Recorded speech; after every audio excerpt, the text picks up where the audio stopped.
के जो एम्बेसडर हैं काबुल में, उनके ऊपर हमला हुआ और ज़ाहिर बात है वो एक बड़ा शर्मनाक चीज़ है, जिसको देख के सारे जो पाकिस्तानी हैं वो परेशान हैं कि पाकिस्तान की क्या जो पाकिस्तान की जो पॉलिसी है वो अफ़गानिस्तान की क्या है? अब ये जो बेसिकली तो वो चार्ज डी अफेयर हैं उबैदुर रहमान निज़ामानी साहब, मेरा ख़्याल आई थिंक ये फ़ॉरेन सर्विस से गए हैं और ज़्यादातर गुमनाम ही नज़र आए हैं, लेकिन ऑब्वियसली हमने तो बड़ा मौलवी समझ के भेजा कि यार वो जाएंगे, मौलवी साहब हैं हमारे, तो शायद वो कुछ चीज़ें वहाँ जो तालिबान हैं वो खुश होंगे। लेकिन ज़ाहिर बात है टीटीपी वाले जो हैं उन्होंने थोड़े दिन पहले ही कहा है कि वो पाकिस्तान के जो है वो टैक्स दोबारा शुरू करेंगे। अब ज़ाहिर बात है, मैं तो आपको पता है इस सेगमेंट में बड़ी पुराना कह रहा हूँ कि ये टीटीपी जो है ये अफ़गान तालिबान के साथ मिली हुई है। अब ये असैसिनेशन अटेम्प्ट निज़ामानी साहब पे होना एम्बेसी कंपाउंड के अंदर, आप देख लें कि क्या अफ़गानिस्तान जो है वो हमें प्रोटेक्ट कर भी सकता है कि नहीं कर सकता। अब हमने कह दिया जनाब कि वो अफ़गान गवर्नमेंट जो है वो ये करे वो करे, हमारे बंदों का ख्याल रखे, इन्वेस्टिगेशन कराए, ये कराए वो, उन्होंने क्या कराना, उन्होंने कुछ भी नहीं कराना। उन्होंने पहले क्या कराया किया हमारे लिए। जहाँ अफ़गानिस्तान और भारत के ताल्लुकात में आहिस्ता आहिस्ता गर्मजोशी पैदा हो रही है, वहाँ हम ये भी देख रहे हैं कि पाकिस्तान और अफ़गानिस्तान के माबैन जो ताल्लुकात हैं उनमें एक खिंचाव तनाव सी सूरत हाल पैदा हो रही है। और ये बड़ी इंटरेस्टिंग बात है, इसको हमें एक लिहाज से केस स्टडी भी बना सकते हैं कि किस तरह भारत की सफारतकारी और हमारी सफारतकारी में क्या फ़र्क है। देखिए ना, जब 15 अगस्त 2021 पिछले साल जब तालिबान ने काबुल में या पूरे अफ़गानिस्तान पे अपना कंट्रोल संभाला, उससे पहले भी हम जानते हैं और उस वक्त भी भारत ने, और भारत बड़े अरसे से तालिबान की मुखालिफत करता रहा है, बल्कि उनके साथ तो इंगेजमेंट भी भारत की पॉलिसी का हिस्सा नहीं था। लेकिन 15 अगस्त से लेकर आज तक आप देखिए तो जो एक तब्दीली आई है, क्योंकि 15 अगस्त को जब तालिबान ने काबुल पे कंट्रोल किया और पूरा फिर अफ़गानिस्तान पे कंट्रोल लिया, तो उस वक्त यूनाइटेड नेशन सिक्योरिटी काउंसिल की जो प्रेसिडेंसी थी वो भारत के पास थी,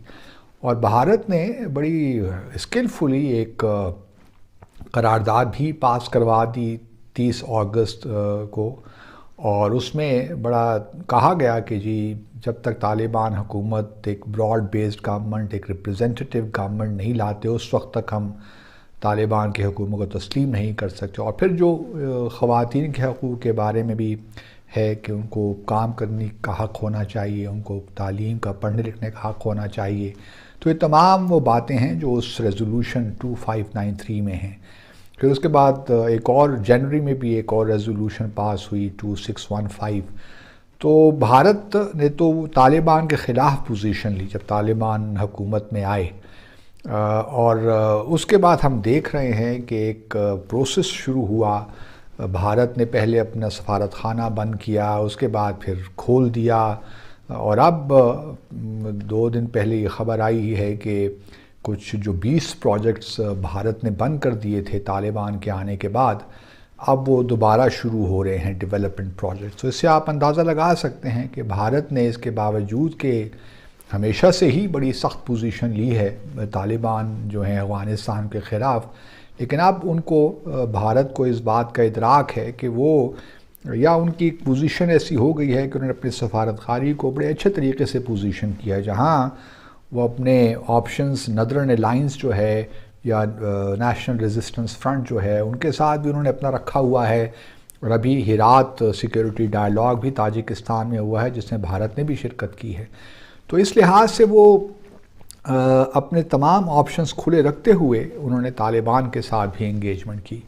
और अब उनको एक लिहाज से वो स्पेस जिसका ख़तरा था कि भारत वो स्पेस लूज़ कर जाएगा अफ़गानिस्तान में, वो एक लिहाज से भारत ने उससे रिकवर कर लिया है। जो पाकिस्तान को स्पेस मिलनी चाहिए थी, वो भारत को जो स्पेस लूज़ करनी चाहिए थी, यूँ कहिए, वो भारत ने लूज़ नहीं की।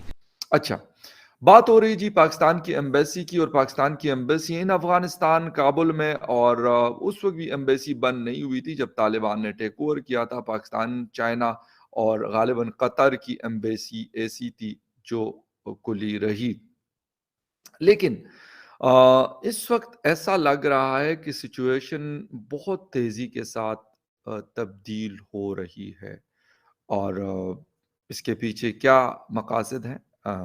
وہ بھی کوشش کریں گے اس کو ڈسکس کرنے کی۔ افغانستان کے دارالحکومت کابل میں پاکستان سفارت خانے پر ہونے والے حملے میں ایک پاکستانی سیکورٹی گارڈ شدید زخمی ہوا ہے۔ حکومت پاکستان کے مطابق اس قاتلانہ حملے کا مقصد کابل کے سفارت خانے میں موجود ہیڈ آف مشن ناظم الامور عبید الرحمان نظامانی کو نشانہ بنانا تھا، مگر وہ محفوظ رہے ہیں۔ یاد رہے کہ عبید الرحمان نظامانی نے گزشتہ ماہ 4 نومبر کو ہی کابل سفارت خانے میں بطور ہیڈ آف مشن اپنے کام کا آغاز کیا ہے۔